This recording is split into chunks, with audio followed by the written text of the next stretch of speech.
Welcome সবাইকে। আর ব্লগের শুরুতেই তোমাদেরকে বলে দিই, আজকের ব্লগটা অনেকটা ইন্টারেস্টিং হতে চলেছে আর অনেকটা তোমাদের ভালো লাগার মতোই একটা ব্লগ।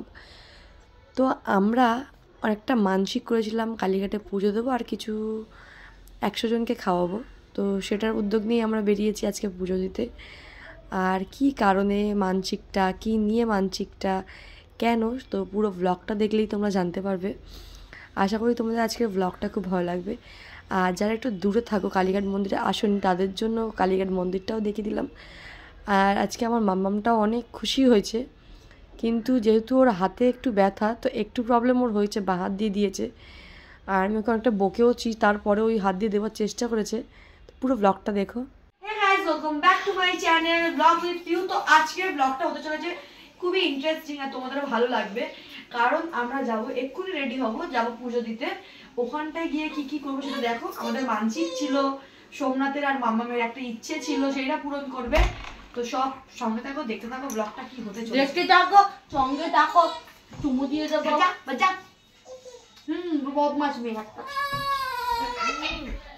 এখন ঘরে বসে বোঝাচ্ছি, এটা আমার দিদি, এটা আমার দিদি বলে কোন সম্পর্কে দিদি একটু বোঝাতো।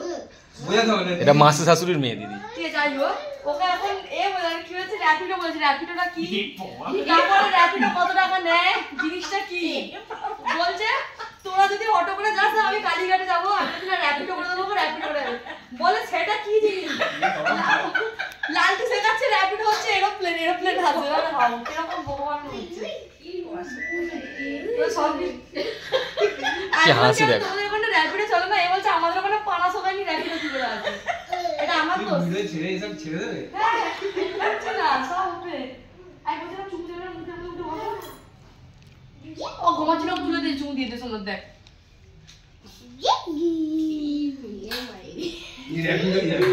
তুমি যাবে র্যাপিডো, র্যাপিডো কিন্তু অন্য লোকের বড়রা আসবে। কি আসবে? অন্য লোকের বড়রা আসবে। সেই তো অন্য লোকের বড় কি হয়েছে, লেডি ড্রাইভার নেই, পাবে না তোমার জন্য, ওরকম পাবো না। তো অন্য লোকের বউরা আসবে, ওরা লালটুর জন্য আসবে, তোমার জন্য অন্য লোকের ছেলেরা আসবে, মানে বড়রা আসবে। দেখা আগে আমার শাশুড়ি বলতো, ওই র্যাপিডো করছিস, ছেলেগুলো ভালো।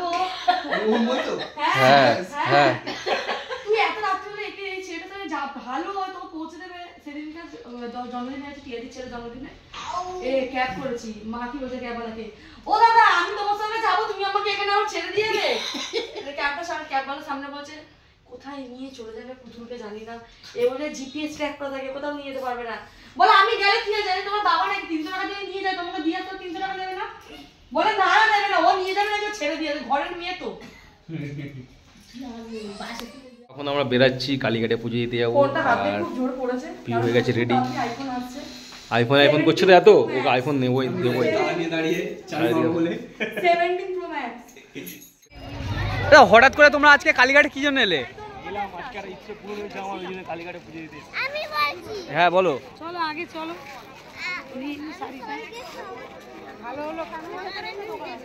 মামার খুব ইচ্ছা, মামাম খুব লোককে হেল্প করতে খুব ভালোবাসে। মাম্মাম, আগাগোড়াই। আর আজকে এসে দুটো হচ্ছে সাবস্ক্রাইবারের সাথে দেখা হয়ে গেল, ফ্যামিলি মেম্বারের সাথে। ওদের জন্য আমরা এখন এখানটায়, এই জন্য আমরা এখানটায়। আর কচুরি দোকানটা আমি দেখাতেই পারলাম না। বুঝি হ্যাঁ, ওটা আসার সময় যখন কচুরি কি মানে এই 400টা কচুরি কি অর্ডার করলে আমার জন্য? আমরা ঘরে দিয়ে যাবো, আমার ফ্যামিলি মেম্বার। আচ্ছা আচ্ছা, ওদের জন্য মানে আজকে এত খেতে ইচ্ছে হচ্ছে 400টা কচুরি খেয়ে ফেলবে। আমি বলেছি ওদের মধ্যে আমিও খাবো। আচ্ছা ঠিক আছে, চলো। চলো এবার বলি কেন পুজোটা।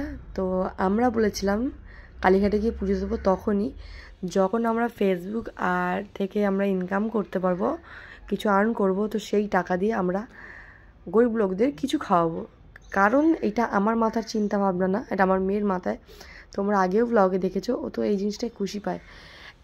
কদিন আগেই আমি যখন গ্রসারি জিনিস আনতে লেকমলে গেছিলাম, ওখানটায় একটা ভদ্রমহিলা এসেছিলো, মামার কাছে টাকা চেয়েছিল। তো আমাদের কাছে যেহেতু আমরা এখন জানোই সবাই অনলাইন নিয়েই চলে, তো আমরাও অনলাইন নিয়েই চলছিলাম। তো আমাদের কাছে ক্যাশ ছিল না, তো খুচরো কিছুই ছিল না। মামাম চেয়েছিল, টাকা দিতে পারিনি, প্রচণ্ড পরিমাণে কেঁদেছিল। তো তখনই ভেবেছিলাম ঠিক আছে, যখন পারবো, যখন আমাদের ফেসবুক থেকে বা আসবে, তখন আমরা কালীঘাটে যাবো আর কিছু গরিবজনকে, মানুষকে খাওয়াবো। তো এখন এসেছি বলিতে এখানটা পুজো দিতে, ধূপ মোমবাতি দিতে। তো মন্দিরে তো ভিডিও ফটো তোলা অ্যালাউ নেই, তো এখানটা ভিডিও করতে পারছিলাম, তাই করে তোমাদের দেখিয়েছিলাম। যারা কালী মন্দিরে আসোনি, কালীঘাট আর কি, তো তোমরা এখান থেকেই দেখে নাও আমার ভিডিও দিয়ে। আর আমরা যে ভিডিও থেকে আর্ন করি ফেসবুক থেকে, তো আমরা ওই পয়সা দিয়েই 100টা লোককে কচুরি খাইয়েছিলাম। আর ওখানটায় গিয়ে জানতে পারলাম কচুরি দেওয়ার পর, এর আগেও আমরা দিয়েছিলাম পায়েস করে নিজের হাতে বানিয়ে, তো জানতে পারলাম ওখানকার লোকেরা না খুব মুড়ি খেতে ভালোবাসে, কেন আমি জানি না। আমি জিজ্ঞেসও করেছি, আমি যে ঠিক আছে আমি যখন পরের বার আসবো পরের মাসে তোমাদের জন্য মুড়িই নিয়ে আসবো। তো ওনারা বললো হ্যাঁ মুড়িই নিয়ে এসো, কারণ ওটা খেয়ে আমাদের পেটটা অনেকক্ষণ ভরে, আর আমরা আজকে না খেলেও কালকে খেতে পারি। তো ওই জন্য নেক্সট টাইম মুড়ি নিয়ে যাচ্ছি। আর আমরা যতটা এটা দিয়ে পূর্ণ করছি বা আমার মাম্মাম পূর্ণ করছে, দেখতেই পাচ্ছ হাতটা দিয়ে তুলতে পারছে না, কারণ ওই হাতটা ভাঙা, প্রপারভাবে কিছু জিনিস ধরতে পারে না। তো তাও দিচ্ছে, আমি ওকে বকেওছি, ও কান্নাও করছিল, দেখো হাতে ধরছে কীরকমভাবে, আর গরমও ছিল। তো আমরা যতটা পূর্ণ করছি আমি মনে করি তোমরাও করছো, কারণ তোমাদের জন্য আমরা এই জায়গায় ইনকাম করছি। তো তোমাদের অনেকটা থ্যাংক ইউ সবাইকে। ডিনারে কি বানাচ্ছিস তুই? বাহ পনির, বাহ বাহ বাহ, এক পিস দিয়ে খেয়ে দেখি। এরকম করছিস তুই? একটা দে। তুই এরকম নিয়ে কেন এক পিস পনির নিয়ে আমাকে এরকম কেন করে আমি বুঝতে পারি। সবকিছু এরকম তুলে তুলে খাওয়া আমার ভালো লাগে না। দে না একটা। আজকে হচ্ছে আমাদের পালাক পানির, আর আমার রেসিপি সবসময় যেন খুব ইজিলি হয়ে থাকে, আমি খুব চট করে বানিয়ে দিই। সেটা হচ্ছে এই পালাকটাকে সেদ্ধ করে ভাপিয়ে নিয়ে জল দিয়ে করে দিয়েছি মিক্সিতে।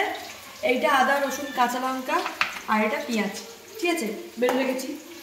পনিরটাকে আমি সবসময় ভেজেই করি, অনেকে কাঁচা করে কিনে ভেজে করি। আমি কোনো ফ্রেশ ক্রিম দিই না, শুধু হয়ে গেলে ওপরে একটু মাখন দিয়ে দিই। তেলের মধ্যে গরম মশলা ফোড়ন দিই, পেঁয়াজ বাটা আদা রসুন বাটা দিয়ে কষে নিই, ঠিক আছে। কষে ওটা আমার তেল ছাড়ে, তারপরে আমি এটা দিই পালাকের এটা কী বলে এটাকে সেদ্ধ। ভিডিও বানাতে বানাতে আমার ছেলে হর্ন দিয়ে দিয়েছে, তোমার পালিয়ে গেছে। হ্যাঁ যেটা বলছিলাম, তারপর পালাকটা দিয়ে দিয়ে মশলা যা লাগে হলুদ গুঁড়ো খুব কমই দিই, লঙ্কা গুঁড়ো দিই না, নুনটা দিয়ে আমি আগে কষে পনিরগুলো ছেড়ে দিই। আমি আর ফ্রেশ ক্রিম দিই না, আর ওপরে আমি একটু মাখন দিয়ে দিই। এখন কতটা হয়েছে দেখি? কিন্তু ভেজেছি, আমাদের কিছু হয়নি। আর দিয়ে আমি খুব কম সব মশলা আগে থেকে আদা রসুন বেটে রাখি ফ্রিজের মধ্যে। সকাল থেকে ব্লগ বানানো হচ্ছে, কিন্তু ব্লগ আমার কমপ্লিট এখনো হয়নি। আমার একটা ব্লগ করতে তো আজকে আমরা কালীঘাটে পুজো দিতে গেছি বলে ওই জন্য প্রিয় আজকে আমাদের জন্য পালাক পানি বানাচ্ছে। কারণ আজকে নিরামিষ, আর আমি সকালে আলু ভাজা দিয়ে বলতে আমি ভাত খেয়েছি, আর কিছু খাইনি, কারণ ডালে রসুন দিয়ে দিয়েছিল বলে আর খেতে পারিনি। ওই জন্য এখন পুরো পিওর ভেজ লাগবে। কি নিল মামি? আমি ওর জন্য আরে সেটা বলো, সবাই শুনতে চাইছে কি নিয়ে গেল। পনির নিয়ে পালিয়ে গেল। ও এরকম খুব চিকে ভাজা নিয়ে পালিয়ে যায়, সব কিছু নিয়ে। এই নিচু পাতা বেঁধে বড়া করে রাখবো, খাওয়াবো তোমার মা। তো চলো এখন রান্নাটা করি, দেখা হচ্ছে কিছুক্ষণ পর। আমার পালাক পানির কমপ্লিট, ঠিক আছে। আগে আমি খেতাম না, এখন আমি খাই। এই কালারটার জন্য আমি খেতাম না, কালারটা একটু দেখো। কি কালার এটা? পুদিনা কালার। যাই হোক, এই কালারটার জন্য আগে খেতাম না, কিন্তু এখন আমি খাই পালাক পানির। তবু আজকে ভাত খাবো ভাবছি, কিন্তু এটা কি করবে? রুটি। আচ্ছা, ওই জন্য আটা মাখিয়ে রেখেছো।